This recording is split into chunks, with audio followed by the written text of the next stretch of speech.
Welcome to episode number 39 of the Marine Layer podcast with TJ Mathewson and Lyle Goldstein. On today's pod, we welcome on Bobby Wagner, the co-host of the Tipping Pitches podcast. They talk about some different things on the Tipping Pitches podcast. It is a baseball podcast, but they dive in a little bit deeper than we do. They're not looking at trade deadline targets. I'll just say that much. We'll talk about that with Bobby as the interview goes along. We also have our two Mariners storylines as well for this episode. Just a reminder, if you're listening on our audio platforms, make sure to go check us out on YouTube. If you do, go hit subscribe, like, leave us a comment. Let us know what you want to hear more of from us, what you like, what you don't like. If you're listening on YouTube and watching us on YouTube, go check out our audio form podcast as well. Apple, Spotify, Google, Amazon. Go rate, go give us 5 stars, go download our episodes, all that good stuff. It helps us out a bunch, all of it. And as always, you want to check out our social media content, which we think we do some pretty cool stuff on there. You can do so on Instagram, TikTok, Twitter, and YouTube Shorts at Marine Layer Pod. Let's get it rolling. And we welcome you to this episode of the Marine Layer podcast, part of the Just Baseball Podcast Network, recording here on Monday, July 17th. And Lyle, don't we have some new content that people need to go check out? We do. We did our first vlog ever, and it just got posted here on Monday morning, and we had a blast doing it. It's different than all of our other content. We like to make all of our other content bite-sized, but this is not bite-sized. This is an entire 4-day stretch worth of content following us. See a little bit of our personal lives, some more personality coming out in it. It was fantastic. Took us through the draft, took us through the futures game, the celebrity softball game, the home run derby, and the all-star game as well.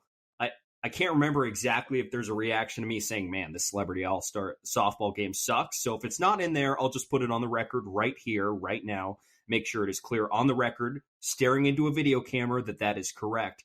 But otherwise, Lyle did a great job editing it and putting it together, about 15 minutes of our All-Star Week experience in Seattle. Great way to document that all. And yeah, you should go check it out on our YouTube.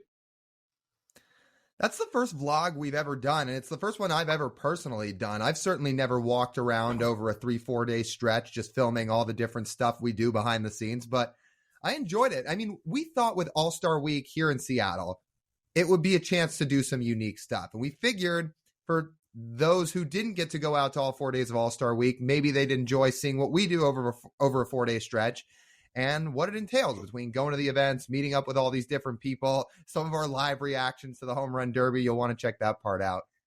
Yeah, it was fun. And if there's other events that we have the chance to vlog going forward, I think we should keep doing it because I think it was a cool little behind the scenes piece of content we did.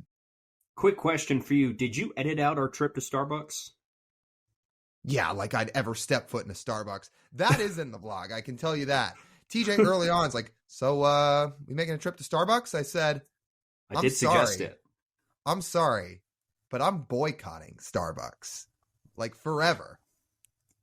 There was a Starbucks in the MLB Play Ballpark Convention Center in the right next to Lumen Field. We could have gone. It was sitting right there. It was tempting. I kept suggesting, like, Lyle, buddy, we're dragging a little bit here.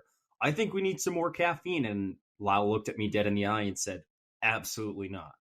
It was thankful, though. Gatorade was there giving out some free advertising, doing some marketing of their new energy drink.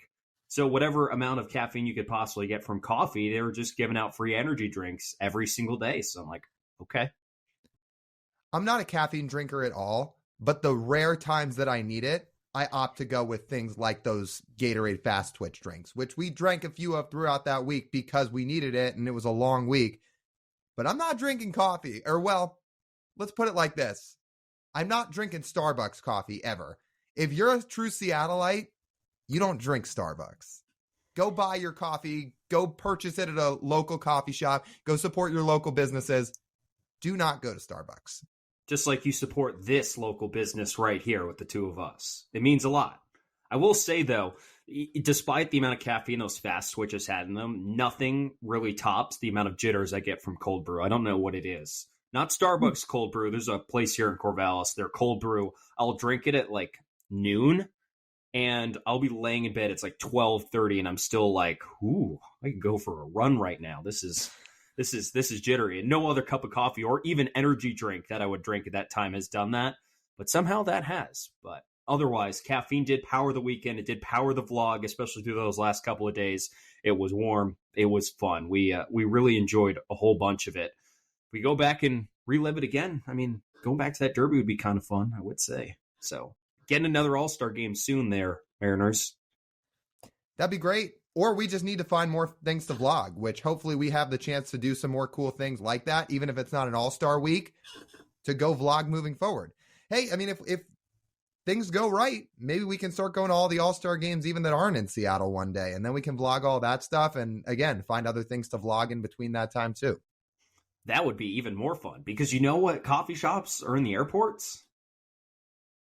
Sadly, Starbucks. Yeah. Well, hopefully we go somewhere with the Dunkin' Donuts, because Dunkin' Donuts is like up here and Starbucks is down here somewhere, down below. I'm pointing straight down if you're listening on podcast. Way down there on the floor. Dunkin' Donuts is up here. Let's go find somewhere with the Dunkin'. Let me put this on record. If the Sonics do one day come back, I will consider purchasing Starbucks. Until then, absolutely not. Now, what about the suggested rumor that we saw floated out there the other day that the Oklahoma City Thunder moved back from Oklahoma City to Seattle because they're not selling enough tickets in OKC, and Howard Schultz has to sell them back? Well, he already did sell them, but Clay Bennett and company sell them back to Seattle. And is everything back? No. Are we gonna go pop the champagne at Starbucks? Oh, I might pop champagne, but I'm not just running back to Starbucks, because guess what? For 20 years, they haven't been here. Yeah, it's going to take a lot to win me over to go back to Starbucks. And the non-starter is the Sonics coming back. Like, that is a must if I'm even going to consider it. That's fair. That's fair. And we hold out. We hold out. It's going to happen eventually. It'll probably happen within the next 10 years. And there will be some champagne. I've already got it on ice. Let's just hope it doesn't freeze before that point happens. Okay, enough doodling around, Lyle. Let's get to our Mariners storylines. Up first, I'm going to present you.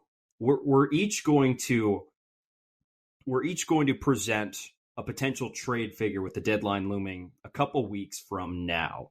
Two different types of candidates that Lyle and I each have picked out here, but I think these are going to be interesting to dive into and look at. And of course, we don't even know if the Mariners are buyers yet, but we are forecasting if they are actually going to buy, here is something they could potentially target. Here's a name that I'm going to throw at you, Lyle. Let me know what you think of this. Jeimer Candelario, hope I pronounced that right, of the Nationals, a third baseman. I do like the player. I don't love the fact that he is a rental and you'd probably only get 2 months of him. That doesn't feel like the type of trade Jerry DiPoto usually makes. You're right, and that's what I thought while doing this research. This is probably a last-ditch effort, but let's imagine the playoff fields. Let's say there's 23 teams that actually think they have a chance or are not actually willing to sell the kind of pieces that Jerry DiPoto wants. Jerry keeps saying, yes, we want young, cost-controlled guys at the deadline. Well, what team in baseball does not want young, cost-controlled players? Are there any? I don't know. So that kind of shortens the list of what's actually available for you at the deadline if that's all what you're willing to go do. But now if the Mariners say rip off 10 wins in a row somehow, very unlikely. But let's say they rip off 10 wins in a row, like, man, we could still really upgrade this roster. And it wouldn't really cost a whole lot. Jeimer Candelario might be a guy who can do that. He's been one of the best players on a crummy Washington Nationals team. He's making only $5 million this year on a one-year deal. You won't have to pay all that much to get him, to be honest. Rental players like this do not cost that much. I mean, pick any, I'd say, 2 mid-tier Mariners prospects who you'd probably forget about in a couple years anyway if they were traded off the roster. I mean, anyone from, say, 10 to 20. Pick 2 of them, and that's probably all it would really cost to get Jeimer Candelario. He plays an excellent third base. I would admit he's pretty much only played third base in his career. if you wanted to keep Eugenio at third base, I would imagine it wouldn't be too out of the question to shift the guy to second base, even if he's not quite as good at second base with a little more range required. That's fine. He hits well. He's got a 118 WRC plus this year. Again, very solid defender, and his walk and strikeout numbers are also very good as well. So, there's stuff to like there for something that would not cost that much, to be honest. He came up as a shortstop, so if he had to move over to second base, even if he's not going to play elite defense, he'd probably do that at this point. The only thing I wonder, along with the fact that he is a rental piece, does his batted ball profile kind of scare you off at all? I mean, his quality of contact is not great. It's not terrible, but it doesn't jump off the page. 49th percentile in xWOBA, 40th percentile in expected batting average, 37th percentile in hard hit percentage. For 2 months, it might not matter, but it is just something to consider. And this is where I'll bring back to the point, you're not committed to him beyond this year. And he shows you something that you really believe in and you actually think he could sustain something like this, then you could pay him as a free agent, right? And if you don't actually believe it and you're like, this seems kind of fluky, then you don't have to sign him. And you did not really have to give up all that much to get him. He has had now multiple good offensive seasons, also had a very good offensive season in 2021 with very similar peripherals. So it's not out of the question that he could sustain something like this for a couple seasons if you really think so.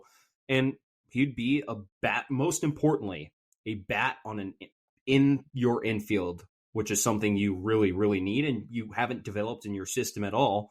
So at some point, you can't really be too picky about which guys you get in your system because you think about it at this point, it's like, well, because his baseball savant page doesn't look good, I would rather have Colton Wong on the infield. I don't think either of us are saying that.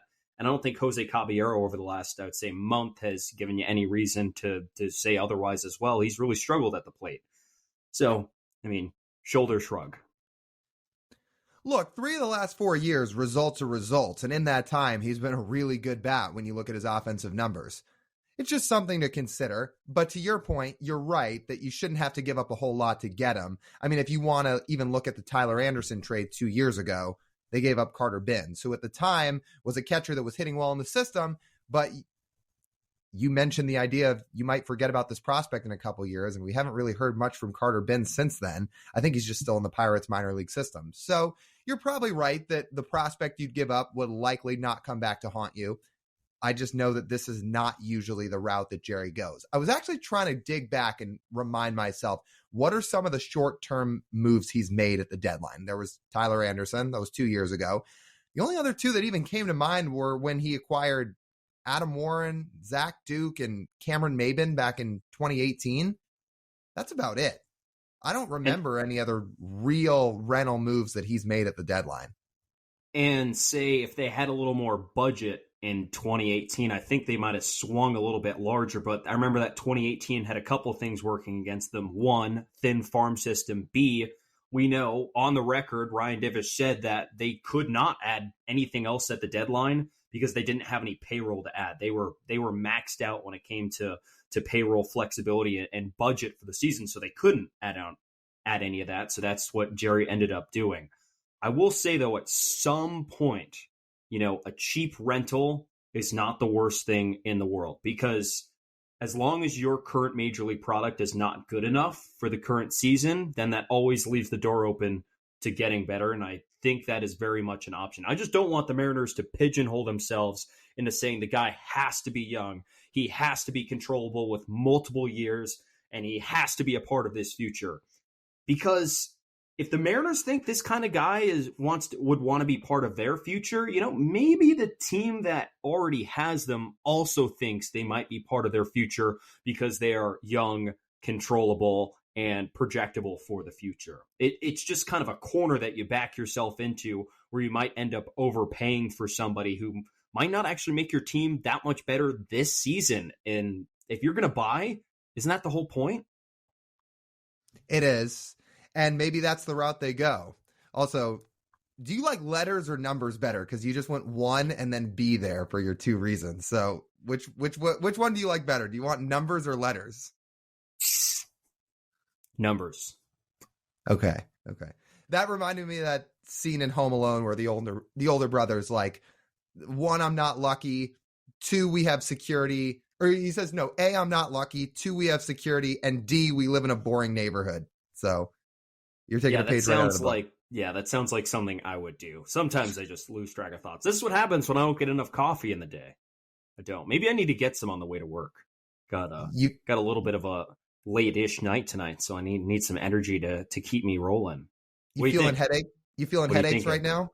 No. I had my 1 cup of coffee at breakfast at about 10 o'clock. It was delicious. It was great. I recommend it to everybody. It's part of a routine. It gives you something to look forward to every morning. I mean, who just wants to drink water when you wake up in the morning? Not me. Water's good, but you ever had a nice cup of coffee? I mean, I don't know if I can relate much. Well, I'm sorry, you're missing out. Well, that's up for debate. You know what the two of us can relate on? If the Mariners were to shoot an arrow into the sky, hit the bullseye of a target, and truly make an impact move for the long term to help this franchise. How about that guy that plays third base for the Cardinals? Would anybody here be interested in Nolan Arenado besides me? Yes? No? Maybe? That sounds good to me. I am curious, though. You did mention Candelario's batted ball profile. You look at Nolan's, it's not that much different, to be honest. In fact, it might be better. What about the fact that Nolan Arenado's made 8 straight All-Star games, has won a Gold Glove every single year of his career? If you exclude 2020, his WRC plus has dropped below 120 once in a season, and that was when it was 113 in 2021. Or sorry, let me rephrase. Once in a season since 2015, and that was when it was at 113 in 2021. Well, so notice how I just said baseball savant page. I think that's mostly what I said if we're talking about batted ball profile. However, career accolades are also great.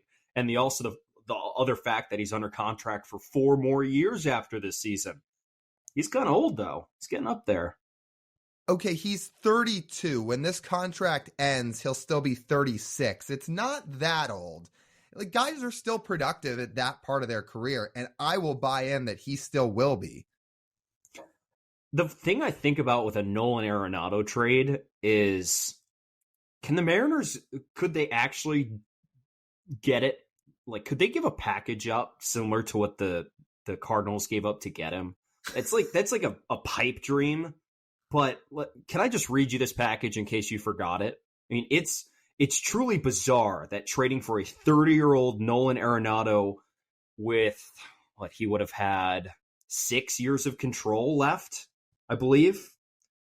This is the package they gave up to get him. Austin Gomber. Oh, let's see. El Hurrius Montero, Tony Losi, Mateo Gil, and Jake Sommers. Have you heard of any of those guys besides Austin Gomber, because he started against the M's this year? I've known Gomber for a while because at one point he was a prospect, and obviously he's a big leaguer, but he hasn't been very good. And the other guys, no. That was for 6 years of Nolan Arenado right there. 6 years. Oh, and the Rockies also, I think the Rockies also sent them $50 million. I think that was it, right? First contract. Like, what an incredible deal. I mean, fleece of the century. Still can't get over that. Anyways, if Jerry can get, I don't know, if he could fleece the Cardinals half as much, I'm all in on this. And he just opted in this past offseason to the final bit of his contract. There was an opt-out there after last season, which he really did great.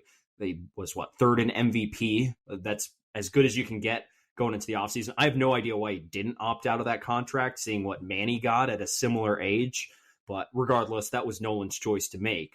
So you got a guy now under contract when you trade for him who will have about 4.5 years of control left, has a history of accolades, historically one of the greatest defenders ever at third base. So all those boxes get checked. He has had a pretty crummy defensive year this year by both outs above average and defensive runs saved. His one true calling card, no matter what, that he's better than anyone else at, was his defense. And his defense has taken a turn for the worse this year.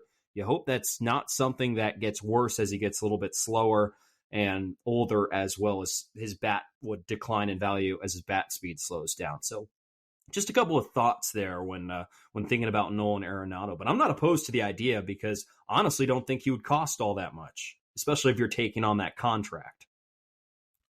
So let's play this out. If the Mariners were to take on that contract, this is something in the ballpark of what I threw together. You can tell me if this is too much, too little, or right about in the middle of what the asking price would be. And if you want to throw out your own idea, you can too. If the Mariners take on the whole contract, I said it would cost Cole Young, one of the first rounders from this year, let's say Johnny Farmelo, and I'll throw Jake Scheiner in there too. I mean, as much as I love Jake Scheiner, it is a bat that is close to the majors, that's having a really good year, that maybe the Cardinals think could help, at least as a bench bat or somewhat of a platoon piece going forward. Is that about the right price? I mean, you're not going to do what the Cardinals did and give up absolutely nothing, but that feels about in the range. Would you feel like that might be maybe a little bit of an overpay for a plus 30 guy with all that money owed to him? I feel like that still might be a lot. I feel like maybe you swap Farmelo out for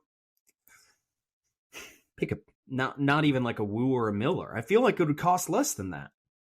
For all that money, I mean, you're taking on over $100 million off the Cardinals' books in the future. That has its own worth.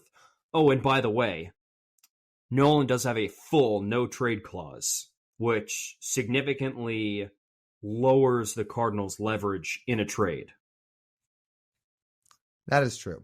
Okay, so if you swap out Farmelo, are you including an arm instead? Would it be somebody like... Is Walter Ford too high of an arm? Would it be somebody more like Michael Morales?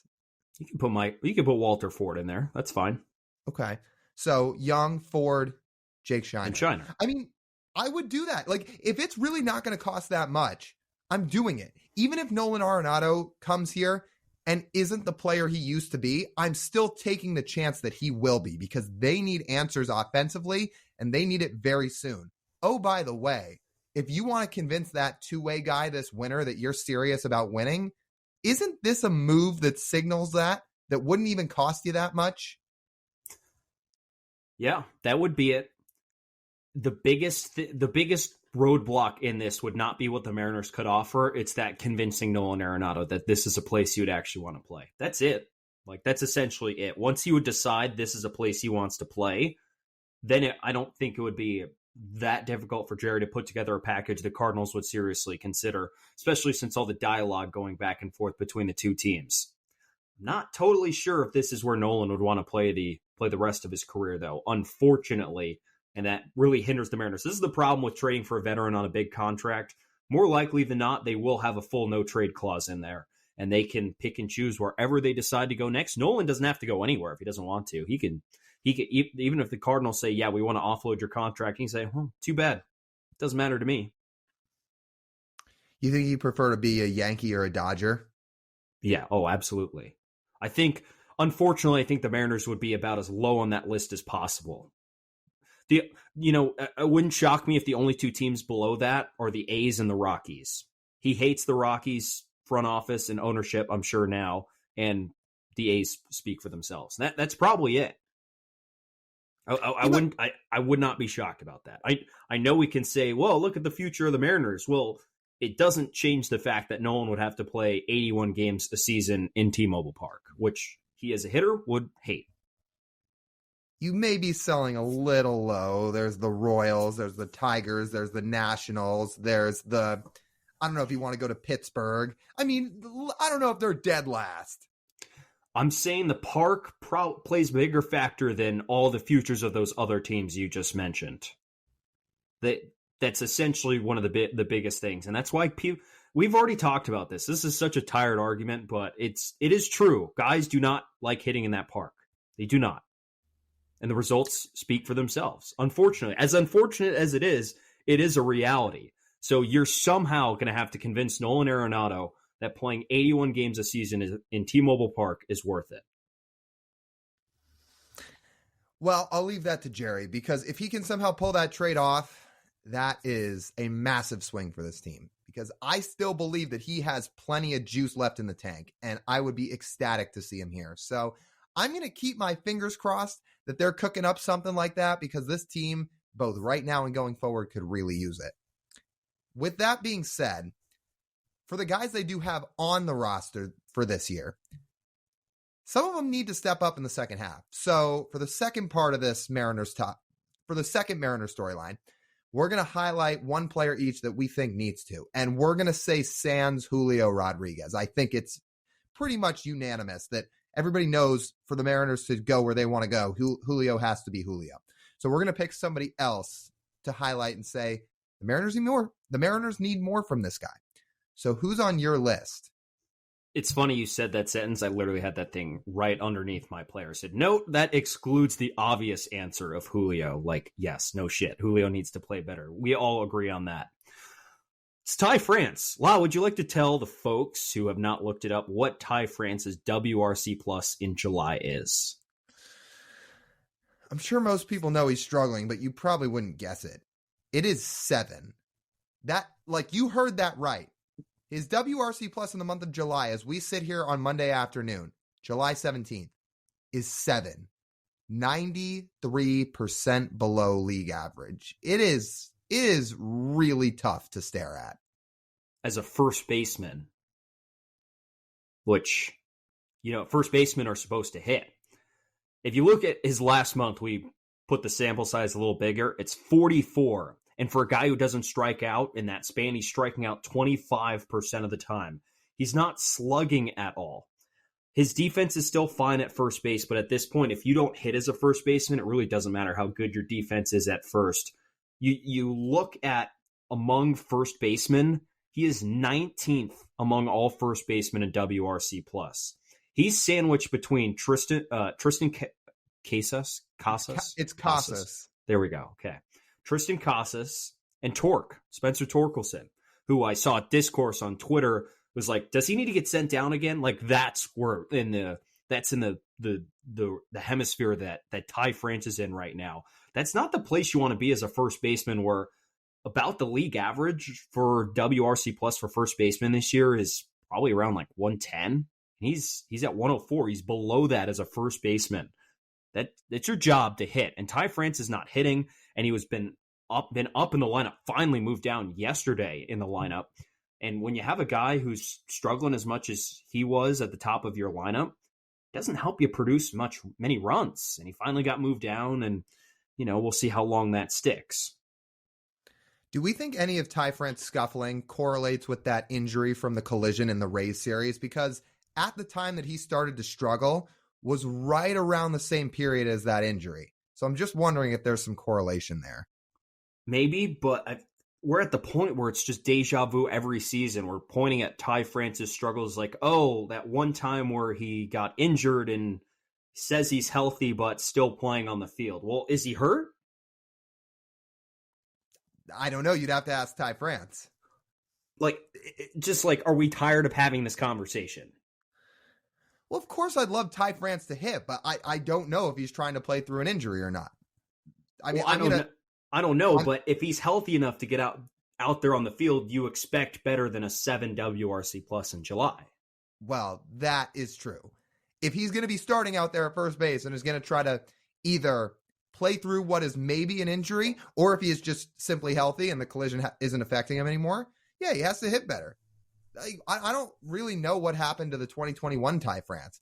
Maybe what Ty did in the first half of 2022 isn't sustainable when he at one point was a top 10 hitter in baseball by WRC plus.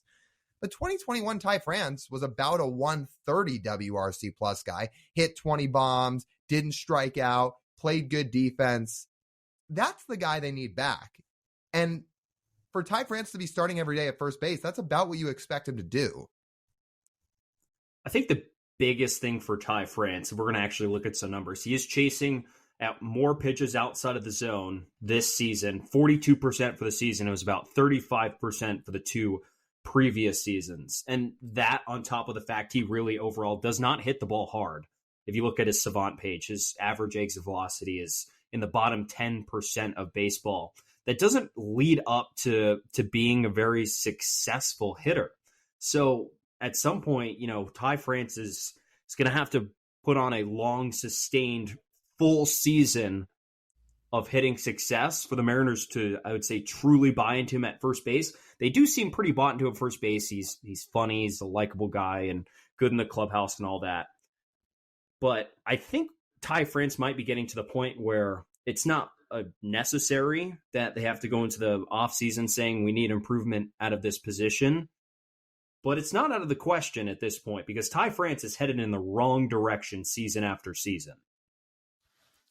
I've had similar thoughts. I'm not saying it happens, but I think it at least has to be on the mind of the Mariners front office, because when you play a premier offensive position and you're not hitting, it hampers your team because you're expecting your first baseman to be a thumper.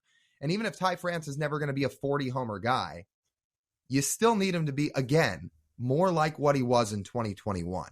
And if the Mariners front office, the analytics team, the coaching staff, whoever else does not internally believe that he's going to get back to that, then maybe it is worth looking outside the organization come this offseason.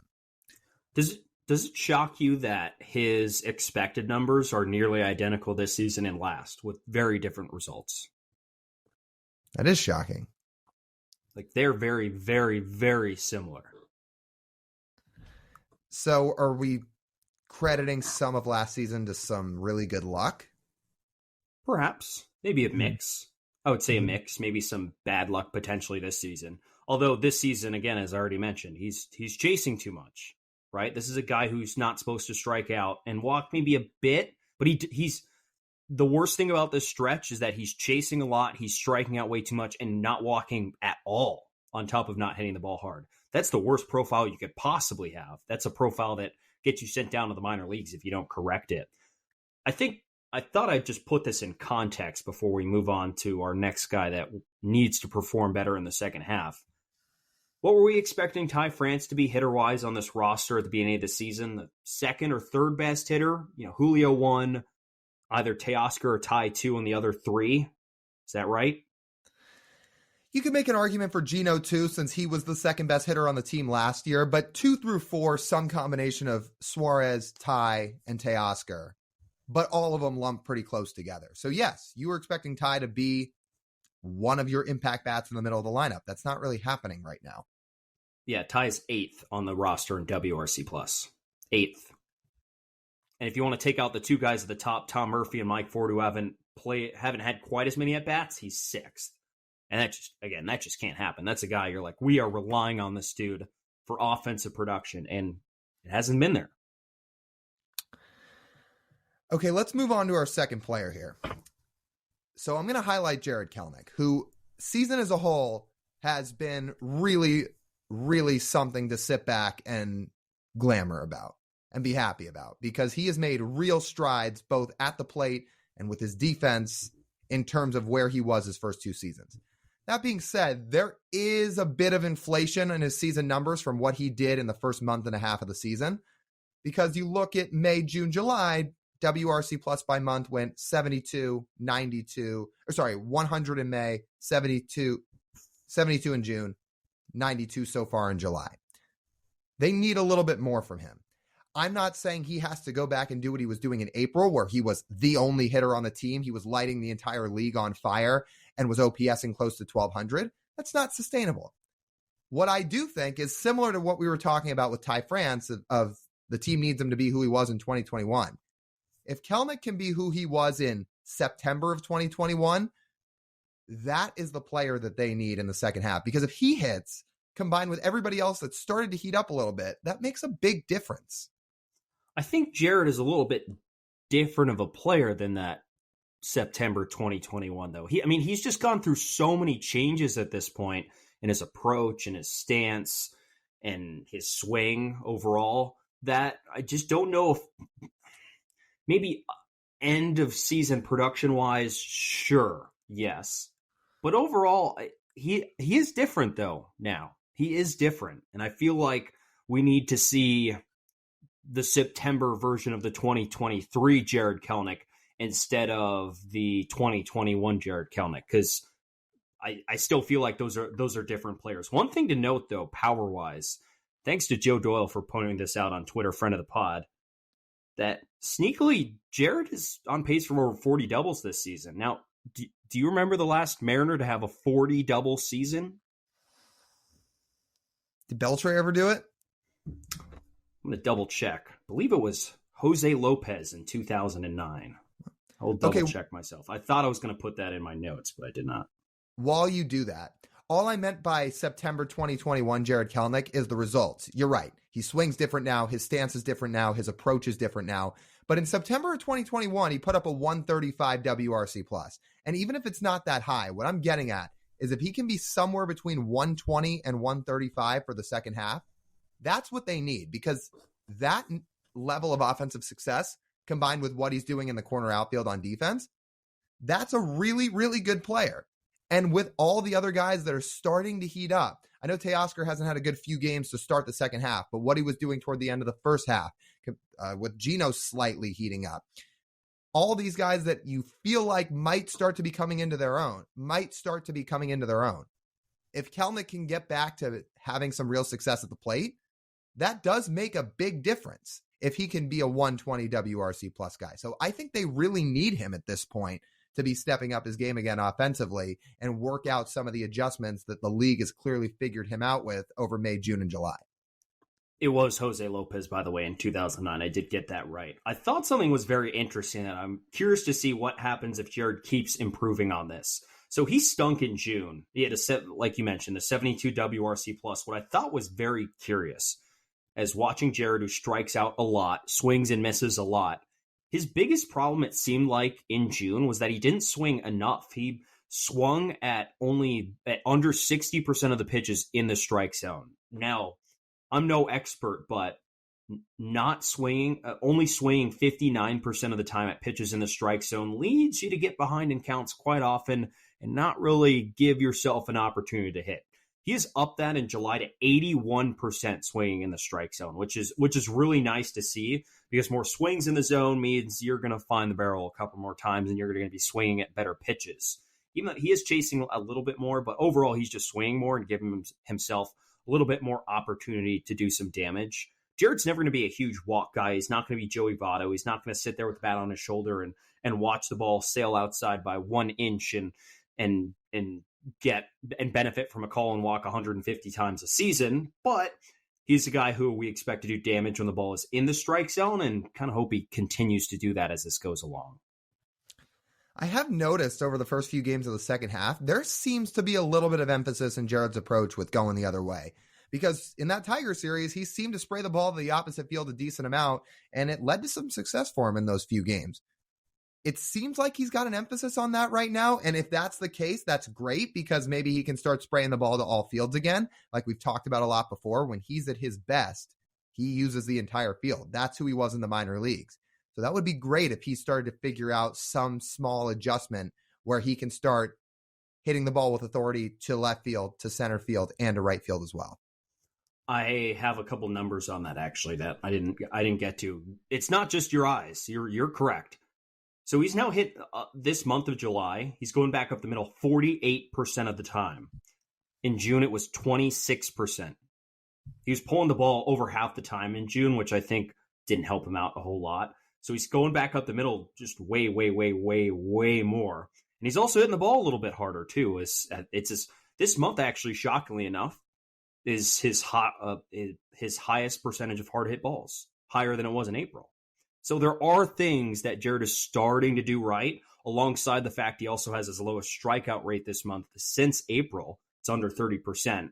All positive trends for a guy who, again, literally just turned 24 yesterday on Sunday. And that would be great. If he can keep this up in the second half, that could make a huge difference. So they are at the point with Jarred Kelenic where after what he did in April and proving that he can be a real impact player, they need him at this point.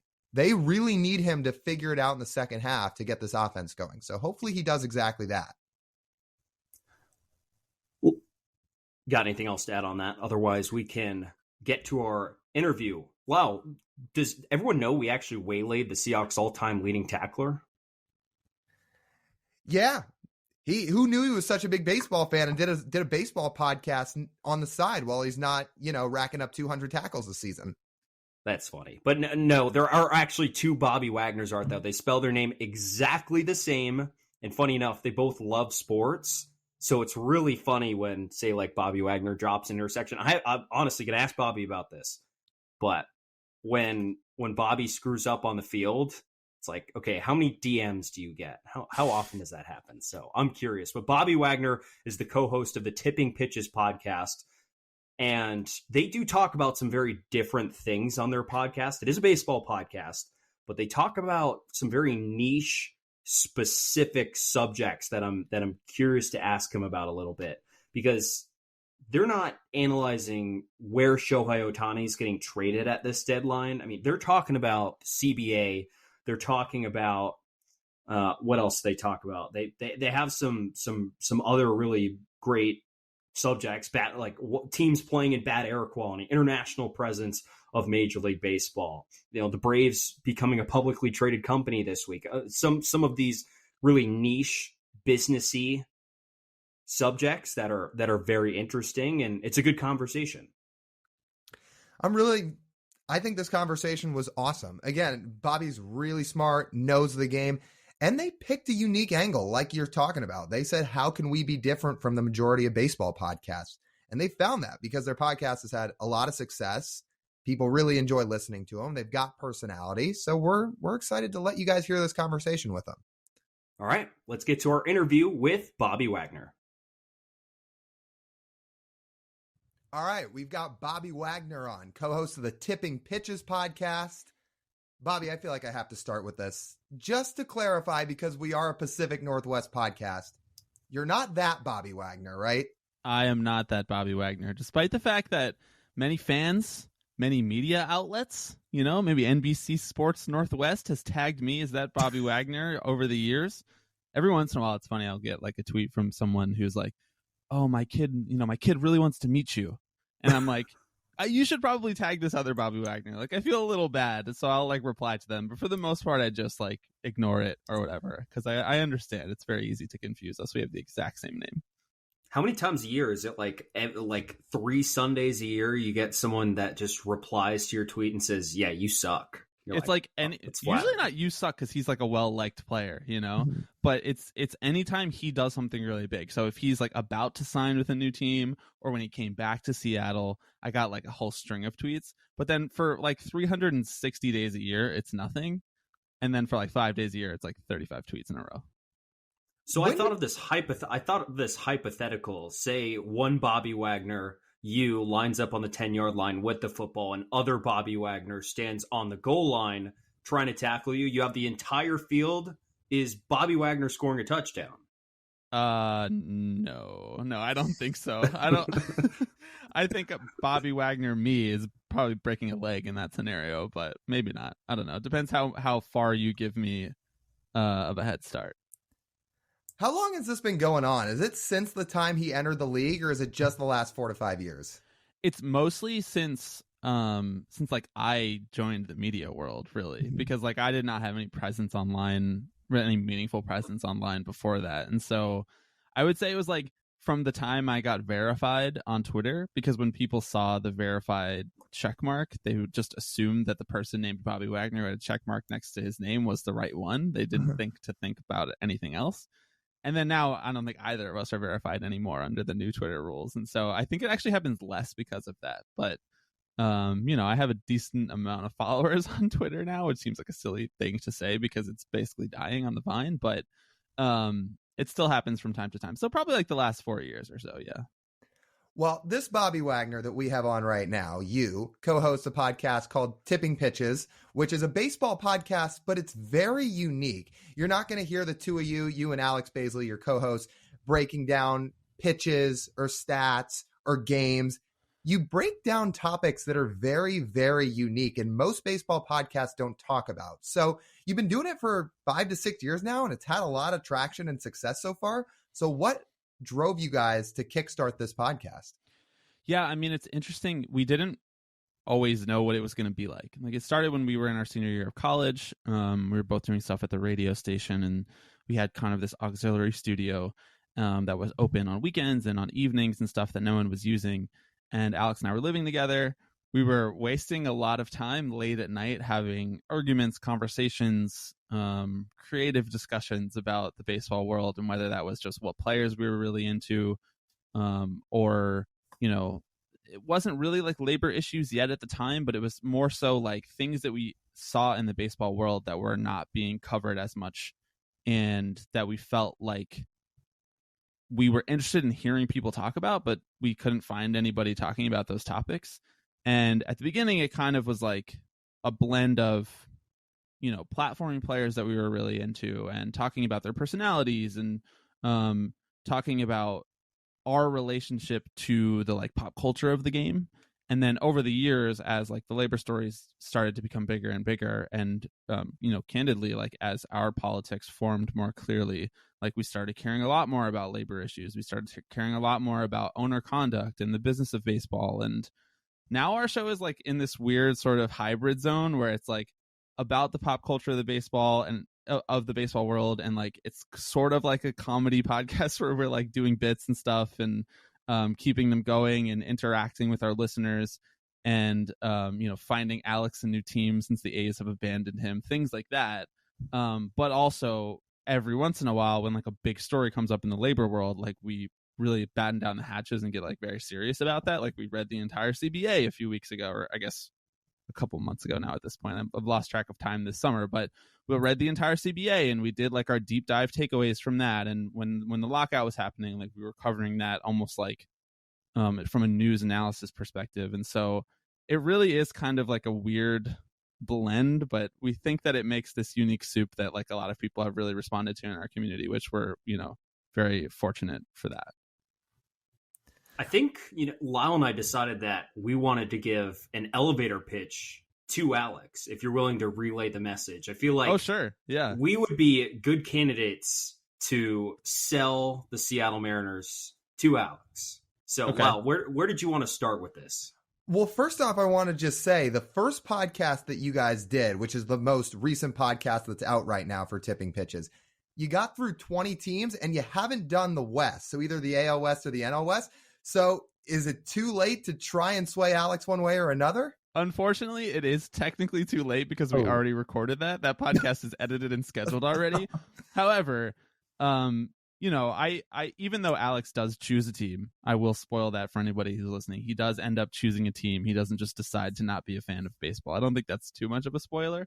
I won't say what team he chooses, but my guess is that he will not become like really hardcore, I will only root for this team. So there's a chance, there's a world in which you pitch the Seattle Mariners and that becomes like a sort of like collection, like one of the collections of teams that he supports. I think as a bit for your podcast to really spice things up, I feel like he's just going to choose the Braves.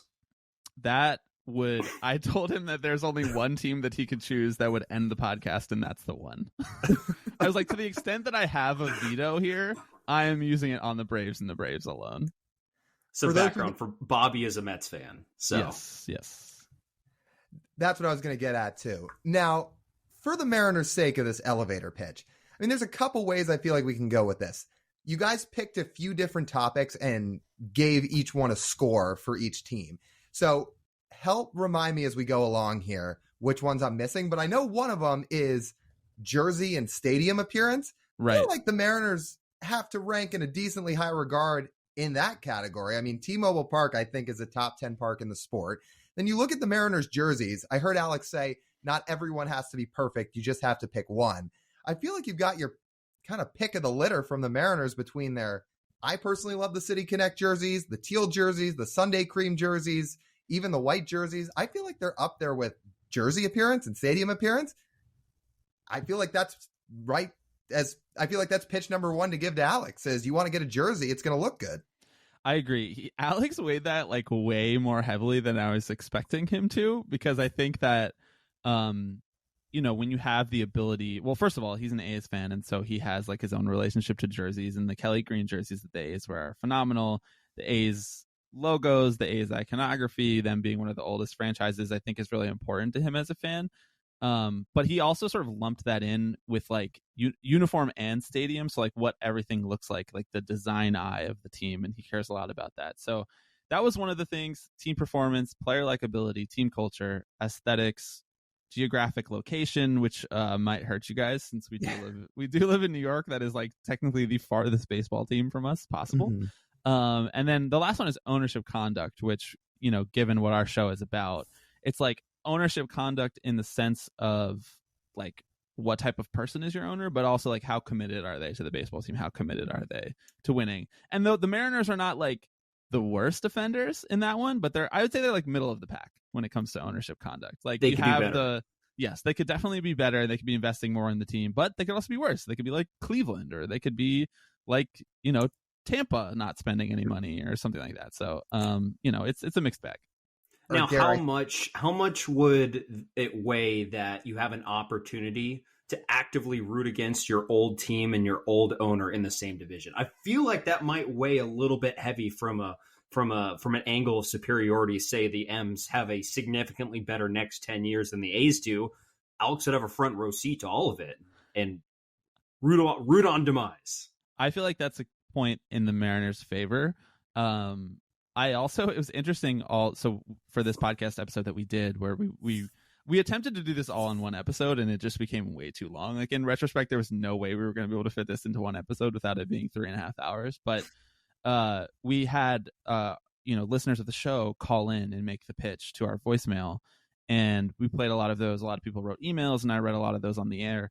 And it was so interesting how some people were like, this new team might remind you of being an A's fan. You know, it might feel similar to being an A's fan. Like they might let you down in the same way that the A's did. And then other people were like going the opposite direction, where it was like, oh, you could not find a way to get further away from the A's. And so the Mariners is funny because like they are a very different franchise than the A's, even though they are in the AL West. And he would get to at least, you know, occasionally watch the A's lose in Las Vegas, since they're going to be bad there for the first however many years. I don't know. It seems like forever with how bad that roster is and how, you know, depleted that franchise seems, and how terrible the owner is, of course.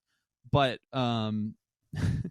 he also was like, do I really want to sign up again to be a fan of a West Coast baseball team now that I live on the East Coast again? Like, do I want to stay up till 1:30 every night? And I'm like, you and I both know that you're going to do that either way, whether or not you're rooting for the Mariners or whether you choose, you know, whoever. It doesn't really matter. Like, you're going to be up that late at night anyway. It might be even better for you to have a team that you feel strongly about to watch. Well, you talk about the farm system and you talk about player likability. How's this as a sales pitch? If he jumps on the Mariners bandwagon now, he could be a fan before they sign Shohei Ohtani, and then nobody can call him a bandwagon. That's exactly right. I told him when when we did record the AL West section and we went through the Angels, I guess this is another spoiler too, but he does not choose the Angels, to no one's surprise. Like, he's not signing up to be a fan of an Artie Moreno owned team. When we were going through the Angels, one of the things that I did was I wrote down all of the players that I considered notable that are on the roster now and that are also, you know, top prospects who haven't debuted yet. And for the Angels, it was like Mike Trout, Shohei Ohtani, Mickey Trey Moniak, and then a couple interesting pitchers and, you know, a couple interesting prospects who haven't really panned out so far. And he was like, first of all, precipitous drop off. Second of all, one of those players likely will not be there next year. So we could probably just move on from the Angels. But, you know, that's a very compelling case that it seems like the Mariners are one of the teams to be like in the race for Ohtani. It would be really tough if like he chose to be a fan of a team because he thought Ohtani was going to go there and then they didn't. And now it's just like, you're stuck with this for the next 50 years. But I guess it's better than choosing to stay with the A's, where we know Ohtani definitely will not go. Neither will any other star. At the very least, though, there's the safety net of having Julio there instead. So exactly, you try and anticipate Ohtani's move, doesn't choose it. Oh well, damn, we're stuck with Julio Rodriguez. Ooh, quite a consolation damn prize. Julio Rodriguez, yes. Have you seen that Tungsten Arm O'Doyle tweet, by the way? I mean, yes. It's on Twitter all the time. Okay, I figured the answer was yes, but as we were sitting there talking about the Angels, I figured I just had to bring it up because I feel like I see it all the time now, especially with all these games that they lose where Ohtani's just going off, and even when Trout's going off when he's healthy. So I just figured, how much has that tweet gotten into the Twitter world out in your world in New York? Definitely. They are a uniquely cursed franchise, the Angels. You know, it's so funny because you asked what the show is about, and it's sometimes hard to describe because we talk about such varied topics and we don't talk about like the sort of quote unquote red meat topics that you would typically expect in the media world. But our show is also kind of about like stuff like that, like the unique curses of each franchise, the fan experience of each franchise, how much we have in common with other fan bases, where we vary with other fan bases. So I look at a team like the Angels and I'm like, wow, it feels a lot like being a Mets fan. When I lived in Los Angeles for almost 4 years when I first started working for The Ringer, and I was like, a team that is weirdly dysfunctional for some reason. Now we share a GM. Like our GM used to be their GM. They spend money pretty well. Like up with the top 10 teams in the league, and it seems like it never goes anywhere, and it seems like they never have any prospects. But of course, being a Mets fan and being an Angels fan are such uniquely different experiences, but there's so much overlap in that Venn diagram. And so that's kind of like a little bit what our show is about too. Like the like cultural canon of like what the baseball world is like. While we're here on the subject of Ohtani, I thought this would be a good transition. The one sort of idea I had to ask you when you were going to come on here in relation to your podcast would be ask about Shohei. He was the topic of All-Star Week.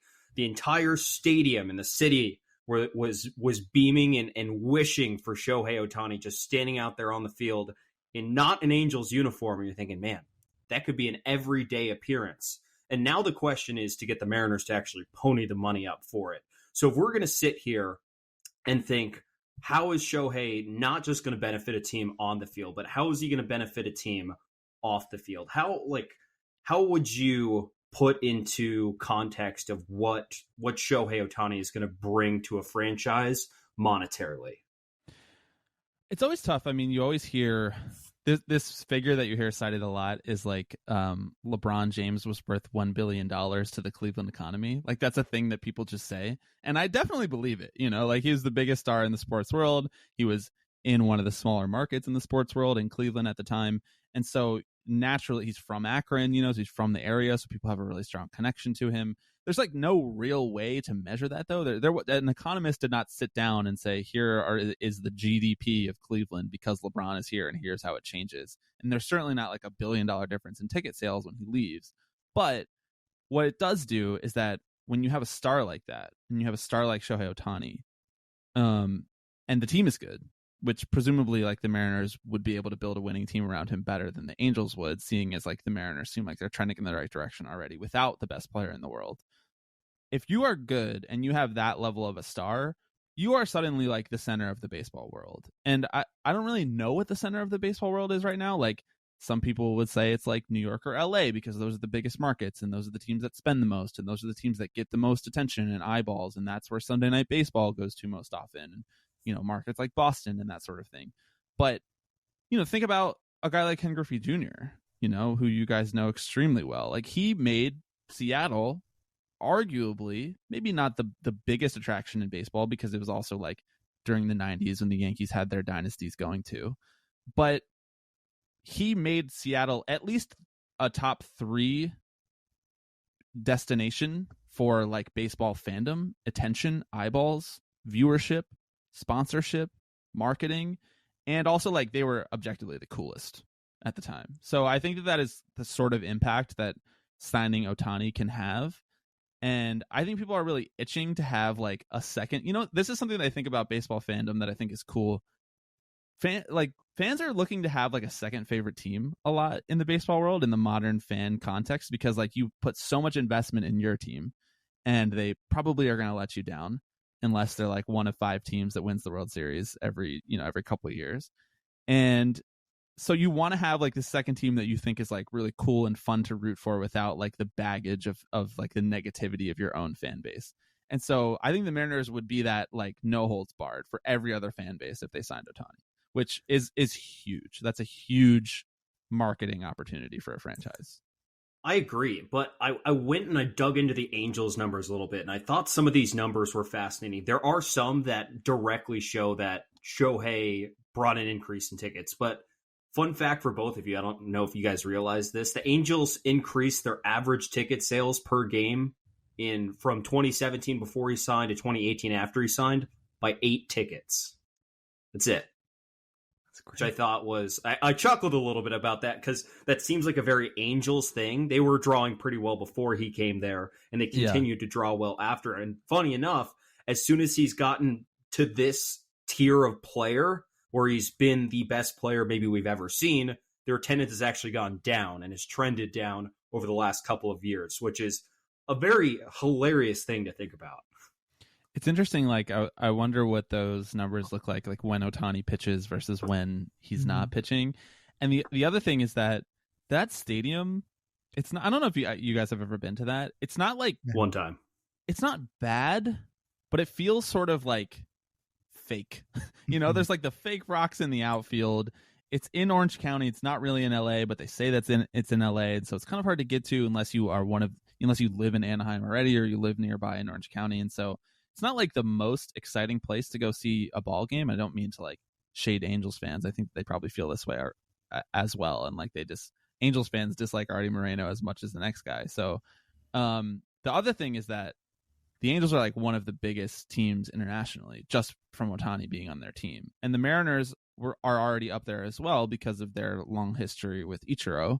And so I think that if you brought in a guy like Ohtani, you're on the West Coast already, like you suddenly have like a huge market share in Asia of fans. And, we saw in the World Baseball Classic last year, like the World Baseball Classic final is the most watched baseball game of all time, more than any other World Series game. Like that's a crazy statistic to me. And if you combine a guy like Ohtani and then like the hometown hero who is already there in Julio, like that, there's a lot of cachet there. There's a lot going on. So for those ticket sales numbers, Bobby actually found some from last season. Weekend starts average up 5% from normal, and then weekdays up 18% per normal. That's pretty significant, especially for those weekdays. Mariners do not draw well during the week at all. They've had trouble for years getting people in the door without promotions during the week. So that would be something in and of itself. And another thing I thought was fascinating that you honestly don't even think of, and people knew about this when Ichiro came over and he was such a sensation while he was here in Seattle, that there are almost 50 media members from Japan that cover Shohei Ohtani every single day from Los Angeles. And they are covering him exclusively to promote him, like you mentioned, back to Japan, a country of 125 million people. That's more coverage than you can ever ask for. Yeah, exactly. I mean, and that's just like, that's built in because of the level of superstardom that Ohtani already has. And, on the pod earlier, I think it was earlier this year, we did a fool's errand of an exercise, but it was a fun bit to do on a podcast. We ranked who we thought are the 30 most famous people in the baseball world. So not just current baseball players, but like retired players, people around the game, media members, analysts, whatever, anyone who is still alive who has had some connection to Major League Baseball. Who are the 30 most famous? The A-listers, we called them. And we put Ohtani number 1, like above Big Papi, above A-Rod, above Jeter, above a lot of other people who you might say to an American baseball fan is a more name brand, so to speak, or has like a wider net of reach. But I just think it's like, it's almost impossible to understand how big Ohtani is internationally. He's like the guy. He's like Michael Jordan. I think we like are underrating that because, we don't have that perspective that the Asian media market is showing to him. Who's number 2? I think it was A-Rod. Wow, yeah. Really? Okay. I get it. A-Rod has more Instagram followers. This is like gnarly, but A-Rod has more Instagram followers than basically everyone else on the list combined. He's created such a brand, and it's obviously like a brand. Like it's very clearly a brand. I don't think that that's like we're getting like the authentic A-Rod necessarily, but he's like so present on TV. He's had like celebrity tabloid relationships for decades now at this point. He has his own business. He, has been an analyst on Fox and ESPN, and so it's just he's huge. And it's like we love him on the pod. We don't like necessarily love him the guy, but we love like the idea of A-Rod is so funny to us, and we talk about it all the time. So, who's your second favorite team? I know you mentioned earlier you think a lot of people would have the Mariners be their second favorite team if Ohtani signed there. Do you have one? Well, it was the A's for a long time because of Alex. And so that was like kind of our agreement, like our friendship agreement in terms of fandom, is that I would root for the A's and he would root for the Mets. And it worked out really well because like they were never really like rivals to each other. And the A's play on the West Coast and the Mets play on the East Coast for the most part.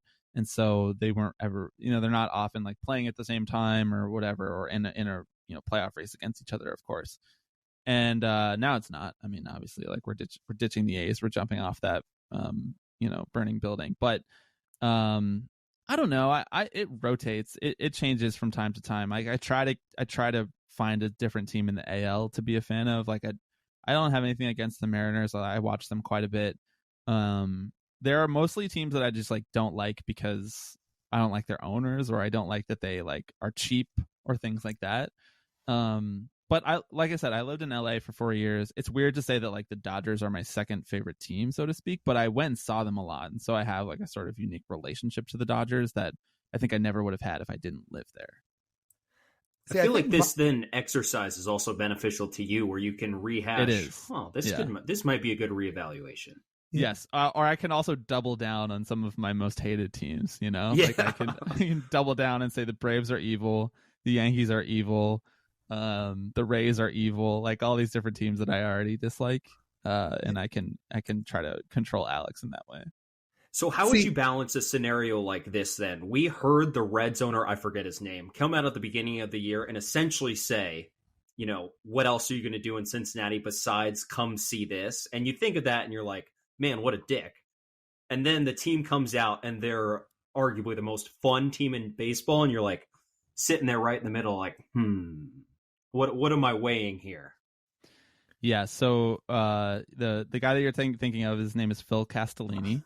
The owner of the team is named Bob Castellini. He's like not as involved with the team right now. He's much older, and they stink. They are they are not cool people, and they have a history of like, being kind of in on the team for like 1 year, and then when that doesn't go well, they like fire sale. And so I don't know. I try to balance that personally, as to being like, if the team is still fun, if the team is still interesting, like I can overlook an owner because so many of the owners are kind of odious people and they are clearly in it just to make money, as we saw in the lockout last year. But like, given the choice to choose any team in baseball, like, and this is the case I was trying to make to Alex on the podcast, and I try to make to him in part 2 as well, which is coming out next Monday, is that given the choice to choose any team in Major League Baseball, like, you're probably going to want to choose one where the owner is not particularly egregious. You want to choose the one where that the owner is not going to stab you in the back the way that John Fisher did. And I don't know that I feel that strongly about Phil Castellini or Bob Castellini or whoever is making those decisions. So it's funny you say that, because the Reds are my second favorite team. Now, I'm no fan of the Castellinis, and watching them say what they said at the start of last year when they said, where are you going to go and what else are you going to do? I'd be mad if I was just a baseball fan in general, let alone a Rays fan. Now, maybe part of this has to do that I spent last season broadcasting minor league baseball games for the Dayton Dragons, which is the Reds high A team, but getting to see Ellie in person for half the year, like, I fell in love with watching Ellie. I think the Reds fans are intelligent. I think they care a lot. I think they're passionate, which is why I like them. And also, now that the Mariners and Reds have made all these trades over the last year, there's a lot of Mariners prospects and players that I liked, and I have no ill will toward, that I still want to root for, but they're playing in the other leagues, so it's still easy to root for them. So I think the Reds have kind of become my second favorite team in that way, minus the Castellini ownership. Yeah, that makes sense. I mean, if you see Noelvi Marte get called up and he's like sensational, that feels like your guy, but it might hurt a little bit because he's not in the Mariners anymore. But of course, like, you got to give up good players to get good players. And I think Luis Castillo is a pretty great player. Right. But I think, honestly, sometimes we get in me and Alex, like in the tipping pitches world, like, we get in our heads a little bit too much about owners. Like, there is a way to watch baseball, and there's a way to just like ignore the owner, experience as much joy as possible. And sometimes, they make it impossible to ignore them. But for the most part, like, the Castellinis might sell that team. Like, you don't know, like, they might not own that team for the next 50 years. So if you're a fan, they could sell it to anybody. They could sell it to someone who actually cares. They could sell it to like an owner more like Peter Seidler, who owns the Padres and is in a small market, but invests in that team at the highest level, no matter what the cost might be, because he wants to win and he actually seems like he cares about building a good baseball team, which seems like a novel concept in MLB these days. So, Bobby, we wanted to do one last thing with you before we wrap this interview up. A couple episodes ago, you and Alex were giving people some advice and tricks and tactics on how to play the Immaculate Grid. And as two people in TJ and I who play it all the time, we would love to pick your brain about it. Okay. So what are some of those tips and tricks? I mean, we listened to a little bit of the podcast, but maybe you can both inform us and inform some of our listeners who I'm sure play as well. Yeah. What angle you like to take on it. So I'm just gonna be honest. I'm not like some of these other people that I see on Twitter, like sharing their grid and having like a 15, a 15 rarity score. But my strategy is usually like make sure that I actually look at every single grid before I start answering any guys, because if there's a guy that I can put in a place that I consider harder, like I'll put that guy there. And honestly, at this point in my Immaculate Gridding, my strategy is like not to get too cute with it. Otherwise, you might think that, Luis Castillo, the Mets Luis Castillo, played for another team, and you might be wrong about that. And so you might be misremembering like a guy wearing one hat versus a guy wearing a different hat. And so stick to the ones that like for certain at first, and then try to like pull from deeper as you go on. And then the other thing is like the other reason I'm not as good at it as some of these other people that I see is because I just don't remember relief pitchers. And like if relievers, they've been on 12, all of them have been on like 12 different teams because they all only ever signed 2-year contracts. But I often get like a Mets deep cut one that is really helpful, because I just remember a random time that the Mets signed some dude to like a minor league contract and then called him up 3 days later. I'll only really go for a rarity score if the Mariners are part of the grid. Otherwise, right. Yeah. I mean, I don't get 9 out of 9 often enough where I'm purely chasing a rarity score. And when I end up saying, oh, I'm gonna pick this really obscure name, and I look stupid when I pick it wrong and I end up with a 7 of 9, it's like, well, how'd that rarity score look now when you didn't even get it complete? When it added 200 to it. So like the other thing that I do is I try not to rush through it, and I'm like an impatient person, and so sometimes that doesn't really work out. But I'll try to, like, if I get 4 and then I'm like stuck, and there's a guy that I like kind of think might be an answer for one of those other squares, I'll just like not close the tab, but like I'll like leave it alone and then come back to it later.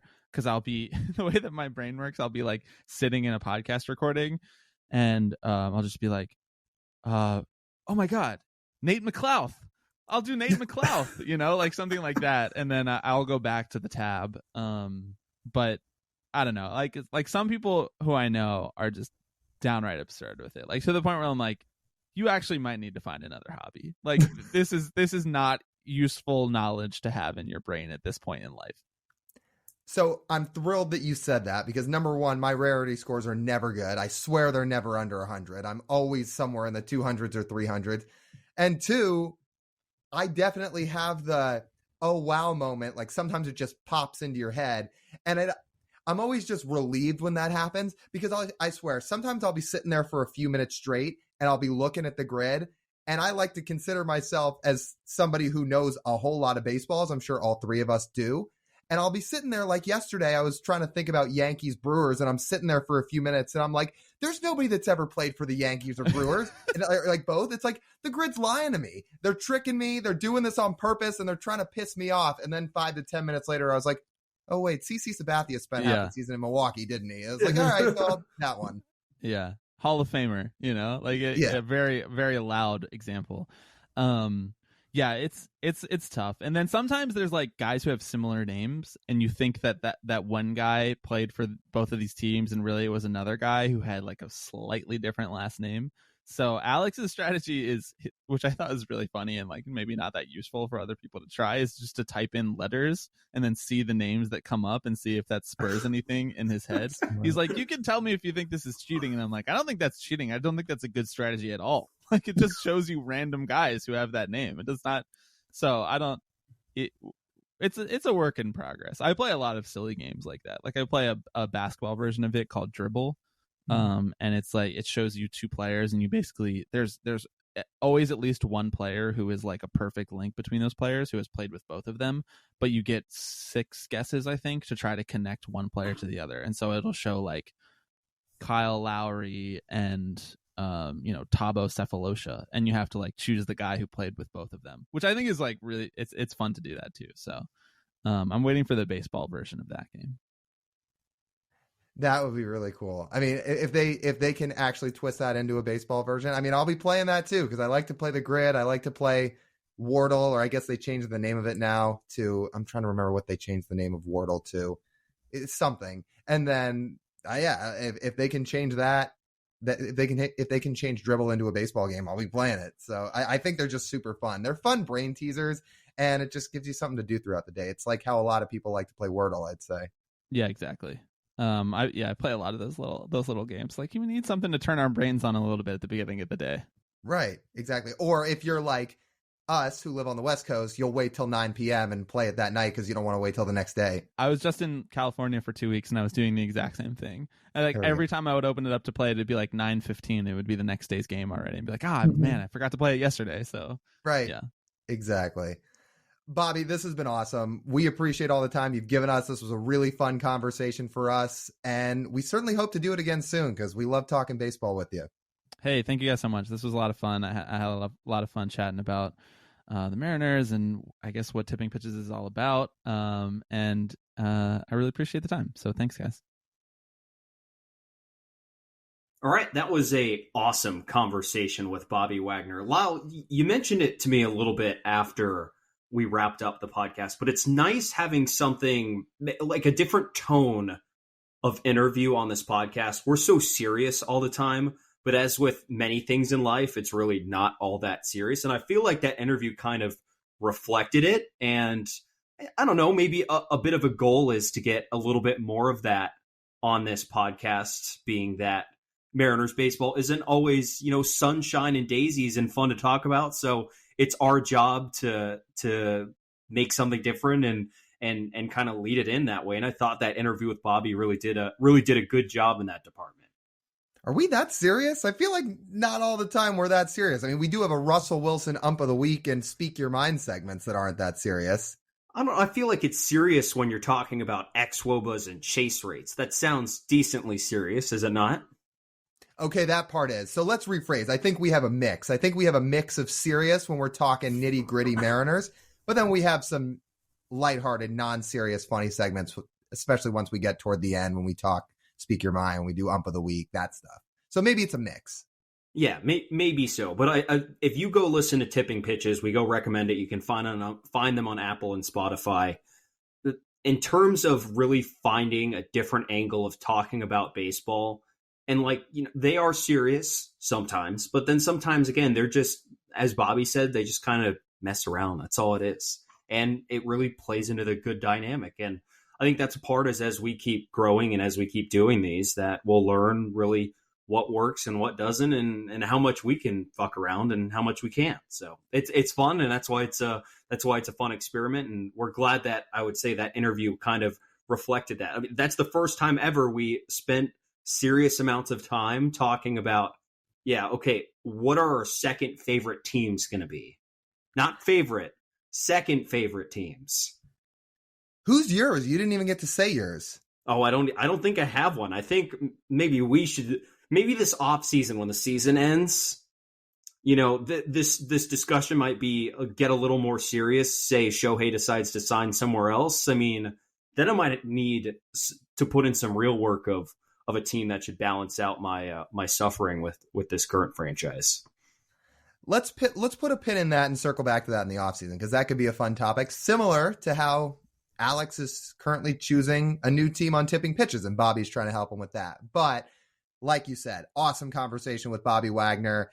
Their podcast is awesome. He was awesome. It was fun to kind of have the lighthearted conversation. It was a very easy flowing conversation. They really know baseball and they put a unique spin on it. So to kind of go away from our usual type of interview there was a blast. And we hope you guys enjoyed it too. With that, that'll just about wrap up this edition of the Marine Layer podcast. You guys know you want to listen to the full form podcast. You can do so on Apple, Spotify, Google, and Amazon. Go download our episodes. Give us a 5-star review. It helps us immensely. We can't stress that enough. Hopefully you're enjoying those podcasts. If you do, make sure to give it a 5-star review. And if you want the full video podcast, go watch us on YouTube too. Go subscribe, like, comment. We put a lot of effort into the video form podcast, so go check that out. And on social media, as always, Instagram, TikTok, Twitter, YouTube Shorts, @Marine Layer Pod. For TJ Mathewson, this is Lyle Goldstein. As always, we thank you guys for tuning in. We'll talk to you soon.